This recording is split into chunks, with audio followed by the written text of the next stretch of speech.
Just letting you know this is only my spoiler first impressions of the episode. Check my pinned comment for a free gift related to this video. And to watch my unfiltered reactions with exclusive bonuses, join my Asha Media TV Club. The link is in the description box below. Now, here's my afterthoughts of this episode of Fringe. Some interesting things have come to mind just watching this episode in comparison to the other four.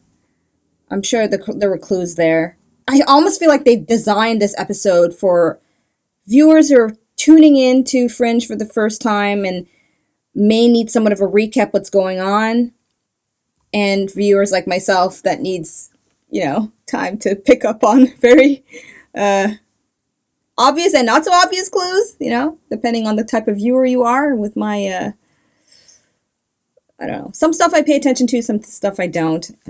You've noted that, I'm sure.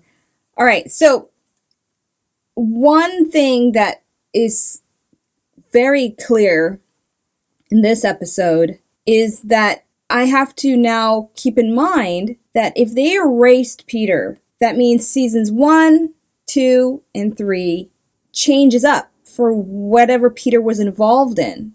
And I've seen since episode 1 of the season, elements of season 1 trickling in, of that things changed up with. We've got Nina being the parental figure for Olivia and teaching her how to horse ride. It reminds me of the episode where they showed Nina at her ranch. Okay, so the fact that this shapeshifter kept bringing up this group that would pay him, I then went back to, wait a second, ZFT, right?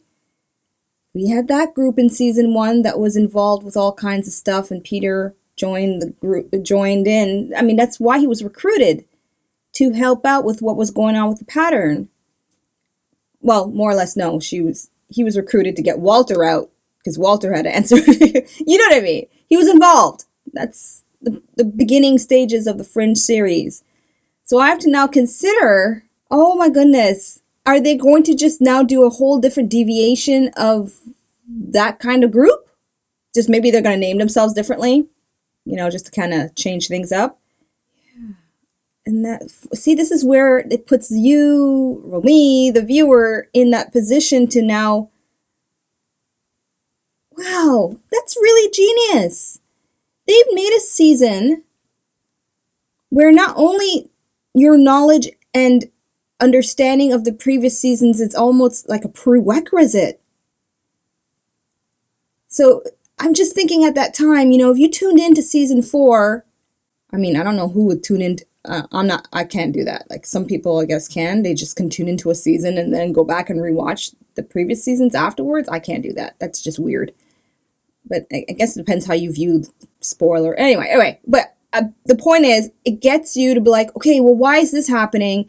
Oh, I gotta go back and watch. Well, buy the DVD at that time, right? Watch season 1, season 2, season 3, so you can put puzzles together and be like, oh, that's from that season. Oh, that's from that season. Oh my goodness, that's a really great way to keep this franchise or keep the series like on monetization mode in terms of buying the property. Puts a little bit of pressure on me though. Like, okay, am I gonna try now to go back to my notes? It's gonna be user review notes, but then no, I can't be bothered, people. I have to just go with the flow here. I got other stuff I'm reacting to, and so it's time is also to, it's not necessary.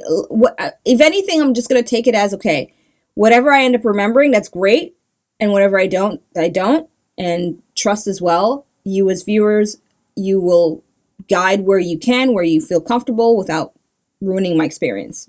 And just leave it at that. Let's keep it simple.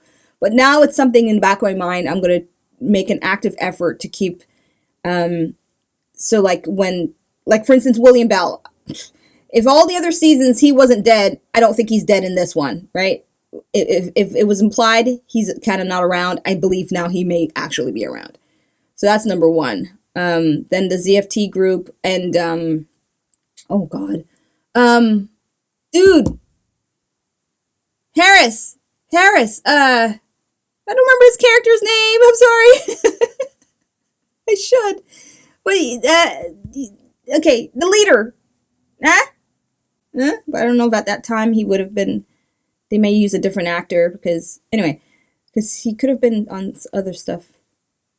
So I could see a different spin on that, where it would be someone else's face, a different actor playing a version of like a ZFT group like leader. So I could see that. Okay. What else? We have, of course, Peter now. You know, he's the key, really. He's the main branch that connects everything. All the worlds, all the differences together. All right, I'm going to leave it at that because I'm going to go off too much into things that just might not even have anything to do with it, be too presumptuous of me. So let me just get back on track. Scenes. Some scenes I like. All right, let's start with the first one that I was just very much holding my breath about, and that's where Walter meets up with Peter for the first time, and John Noble's performance of Walter, I mean, just even not looking up at him in his eyes, that was so heartbreaking to see. And Peter trying to understand what is he dealing with this Walter that doesn't remember him, and how could he reach out to him. That was really sad to see. But at the same time, it's just like, will there be something that will connect Walter to believe that that's his Peter?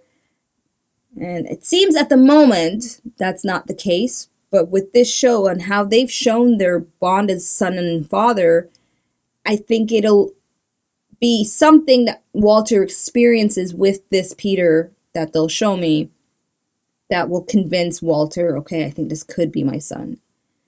Either that or an observer actually shows up and introduces himself to Walter again. Gosh, I wonder which observer that could be. Okay? Because they don't know about the observers. And I don't know, I didn't pick up on that beforehand. I thought for some reason, there's no reason there's no reason to believe they would have. But anyways, it's clear now. Observers aren't in the picture. But I think maybe just like in the previous seasons, observers might get into September, let me just plain and simple say it. September might get into the picture this time around, considering he's the one that rebelled with this whole Peter thing not being erased. And maybe then Walter will believe through September's admission to things about Peter that that's his Peter. But I kind of hope that's not the case, because I would like to see it. I know it sounds fantastical, but hey, this show is kind of on that end of things. It's the fringes of stuff, right? So I would like it where Walter just has an innate knowing. Something he experiences with this Peter allows him to innately know this is his son, and he just takes a leap of faith, really. Faith is such a big theme here. Okay, so that's my first scene that I really enjoyed. Second one, it's definitely that moment where, I think I'm reading into it too much. Maybe that's me wanting to see a little bit of that soap opera element. I'm actually wanting to see it. And that's that moment where Peter is looking at Olivia and then Lincoln's in the room. And I interpreted that scene as showing a triangle of interest there. And if they end up doing it, I won't deny that will be entertaining for me, because it's with the Olivia I want. So that's the selfish viewer in me that wants that triangle, but at the same time, I don't know if I want to see another heartbroken Lincoln, because we already have the other Lincoln who didn't get his full Olivia.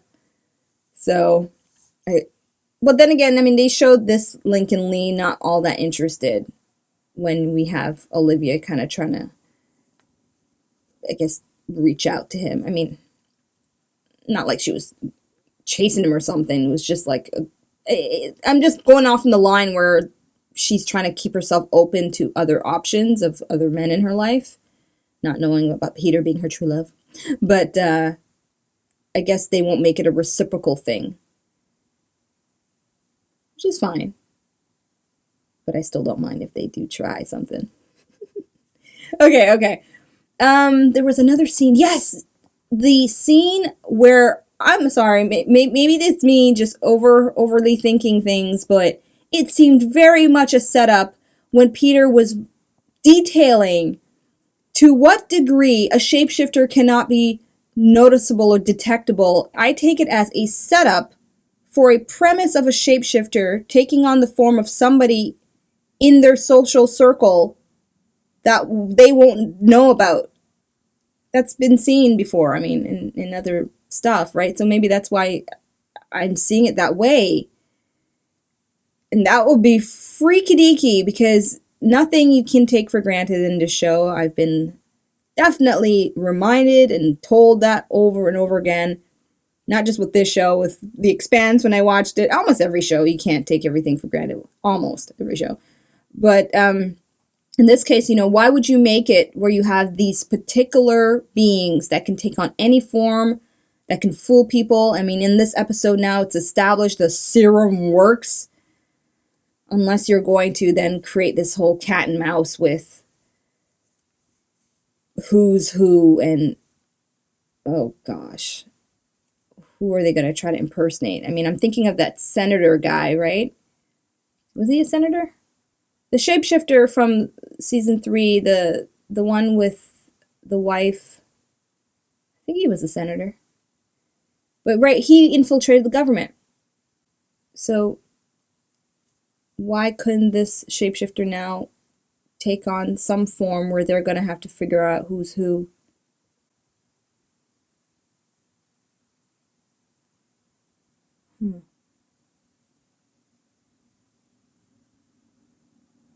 Okay, I'm running away with all kinds of ideas here.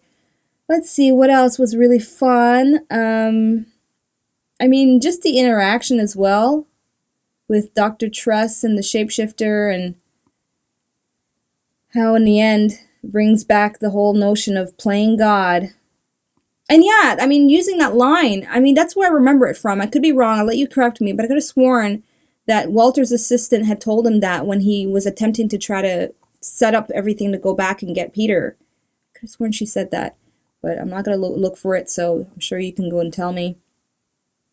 And yes, I'm glad to see the explanation as to why Walter hates Nina, and it makes total sense.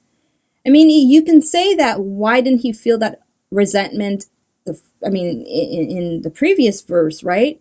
Because it was upsetting that the vial broke, but I guess you would say that there would be no need to be resentful because he got what he wanted. He got his Peter.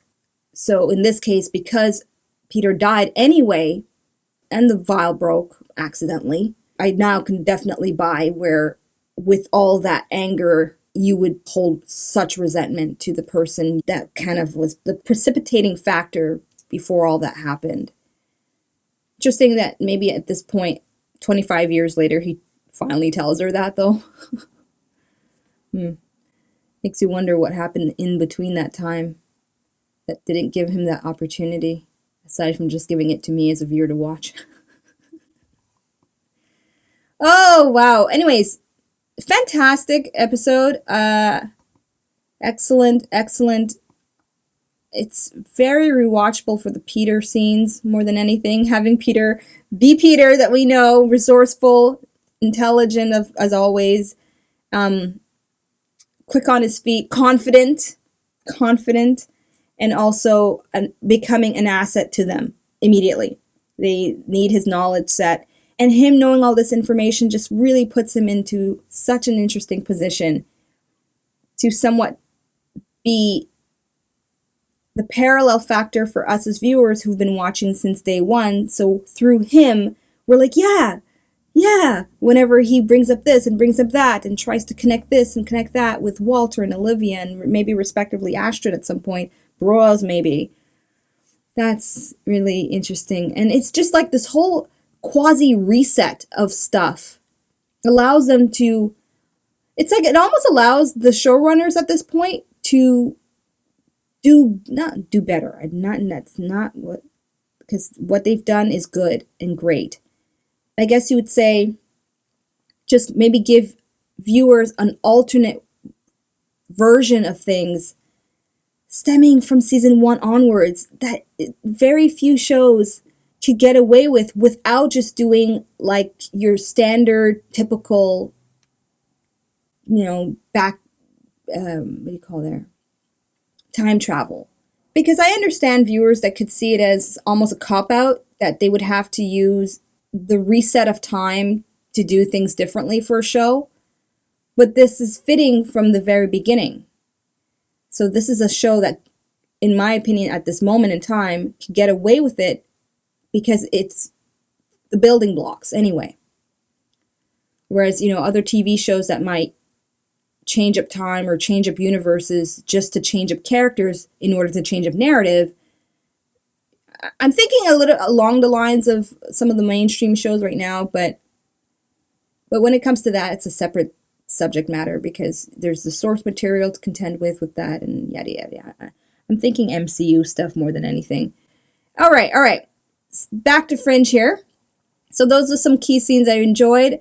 I'm going to leave the rest to you to break down whatever summary of things you appreciated with this episode or that you want me to take note of or remember what they're of.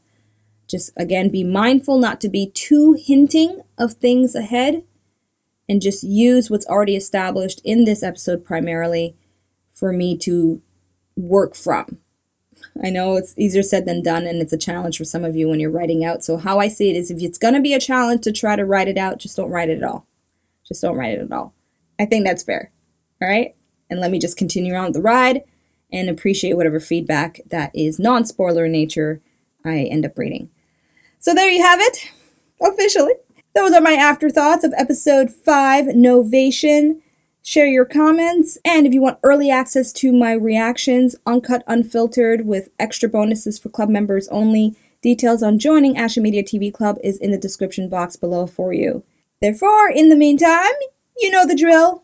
I will see you for the next episode. Peace out. Thank you so much for watching. Be sure to subscribe and check out my other videos.